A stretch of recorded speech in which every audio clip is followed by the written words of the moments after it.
You miss that amazing photograph again, and you tell yourself, if I only had the flagship camera with all the bells and whistles, my photos would be better. I used to think the same way. Stay with me and I'll show you how to choose a camera in 2026 that supports your vision and does not cost you an arm and a leg. The first thing I would ask before buying a camera is, what do I expect from it? It's like hiring someone to work with you. You wouldn't hire someone without knowing what you want them to do. It's the same with your camera. Before you hire someone or choose someone or find a camera, you need to know what your job is and what is going to be theirs. Once I understood that, my relationship with my camera changed totally.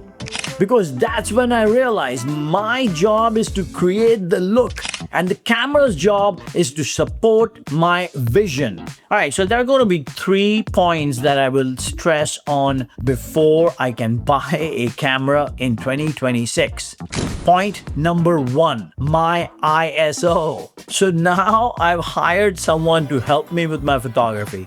My new assistant, my camera. I like a certain look and I have to teach it how to create that look for me. The camera's job is to create that look. My job is to know what look I like. 2 very different responsibilities, but they have to work hand in hand to be successful. The first thing I need to do is to learn how my new hire, my camera, is capable of and how it creates the look. So I run tests with different ISO settings until I find the texture that feels like me. Once I find it, I simply tell the camera what to do by adjusting that dial to that ISO.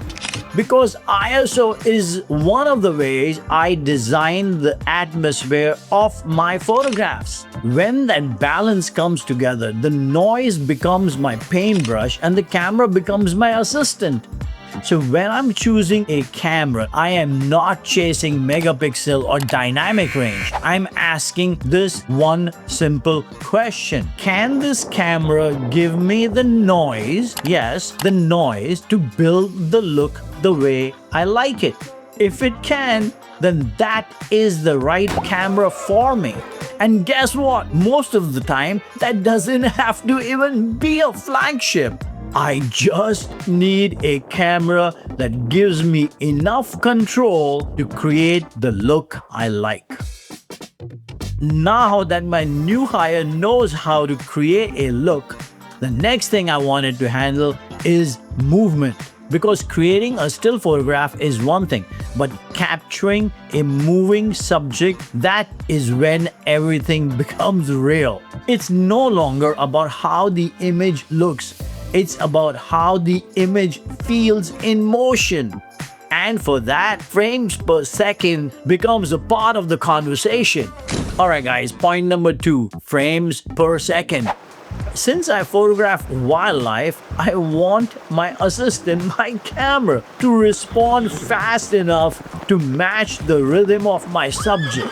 Back in the film days, we had 1 frame per second. Some unbelievable photographers captured images with that 1 frame a second. How did they do that? They studied their subject's behavior. They knew when and what the subject would do.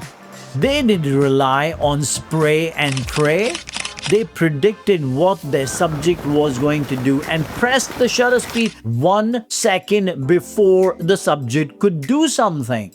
Today, we are chasing numbers. 20 frames a second, 30 frames a second, hey, even 120 frames a second. And here's something that you guys should know. When a camera company announces, hey, we are coming up with this new camera with 120 frames or 200 frames a second, they get pre-orders from photographers who shoot subjects that don't even move much. My question is why? Why do you want a camera that shoots 120 frames a second when your subject does not even move fast enough? If I was starting photography in 2026, I would spend most of my time researching my subject, finding out every single detail about my subject before getting on location. Then I would buy a camera that would shoot maybe 8 frames a second, 10 frames a second, at the most 12 frames a second. That's it. Because I know my animals, I know their behavior, I know their rhythm, I know their energy, and I know that 8 to 12 frames a second would land the image I want without a problem. I don't need 120 frames per second. I don't want my assistant firing away like a crazy person. So when I come back to my studio, I don't have to go through 15,000 images, fill up my hard drives, and make my job even more difficult. I want my assistant to anticipate the movement with me. Because photography is not about how many frames you take. It's about that one frame you take, that one moment that means everything. It's about that one frame that tells the entire story. Oh wow, I just realized, so I don't need a flagship for this part of the photography as well. Now that my new hire can handle movement as well, the next thing I needed to do is to help me with my focusing. Because what's the point of speed if your assistant can't even find the subject? In wildlife photography, focusing isn't just about sharpness, it's about connection. If my subject moves fast, the camera has to feel the movement with me. It needs to know where I want my viewer's eye to go. That's when speed turns to precision, and that's what I'm looking for next. Alright guys, point number 3, focusing. You know what? Even the best focusing systems mean nothing if I don't understand my subject. When I know how an animal behaves, I can predict its movements before it even happens. That allows me to guide the camera instead of the camera guiding me. So I wouldn't chase the most amazing focusing technology. What I would really chase is the knowledge and find out more about my subject. So the camera's focusing system becomes a partner and not a master. Because when you truly know your subject, you start anticipating emotions, not just actions. That's when the camera becomes an extension of you, not a crutch you depend on. And once again, it doesn't have to be a flagship. It just has to be a partner that keeps up the way you see.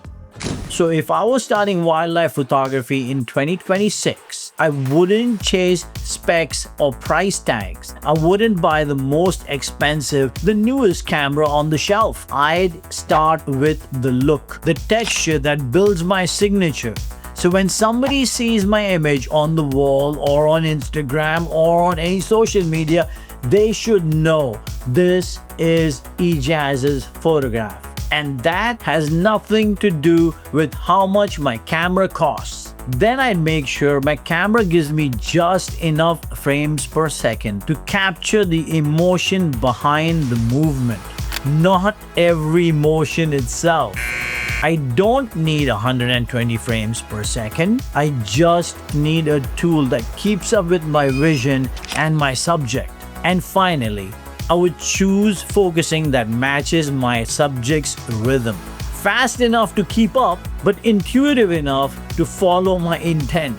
Because once you know your subject, the camera doesn't have to be the best in the world. You have to. Because buying a camera doesn't have to be about keeping up with technology or having the flagship. It's about finding a tool that understands how you see the world.